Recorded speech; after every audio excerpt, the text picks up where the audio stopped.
আগের দিন শেয়ার করেছিলাম স্টলে আমরা কি খেয়েছিলাম। আজকে শেয়ার করব মেনুতে কি ছিল। প্রথমেই দিয়ে দিয়েছিল কাঁসার থালা, আমি প্রথমবার কোনো বিয়ে বাড়িতে কাঁসার থালাতে খাবো। তারপর দিয়ে দিয়েছিল ফিশ বাটার ফ্রাই, সাথে কাসুন্দি, ভীষণ টেস্টি হয়েছিল ফিশ বাটার ফ্রাইটা।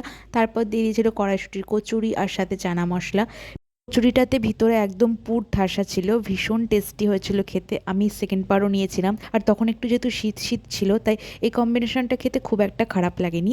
তারপর চলে এসেছিল স্যালাড, তারপরে ছিল সাদা ভাত, ভেজ ডাল, কাতলা মাছের কালিয়া, যেটা ভীষণ টেস্টি হয়েছিল খেতে। আর ভেজ ডালের সাথে যে কোনো কিছু খেতে আমার দুর্দান্ত লাগে। তোমরা দেখতে পাচ্ছ মাছটা কতটা ফ্রেশ ছিল। তারপর চলে এসেছিল সেদিনের শো স্টপার, মাটন আর ফ্রাইড রাইস। ভীষণ টেস্টি লাগে আমার মাটন খেতে, আর আমার পছন্দের পিস পড়েছিল প্রত্যেকটা। এতটা নরম হয়েছিল কি বলবো, তোমরা দেখেই বুঝতে পারছো।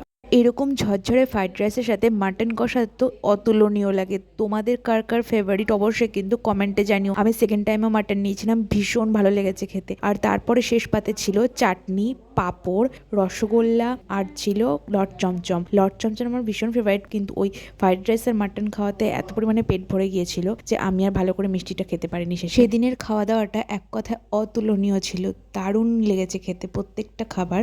আর তারপরে ছিল পান আর আইসক্রিম। টাটা।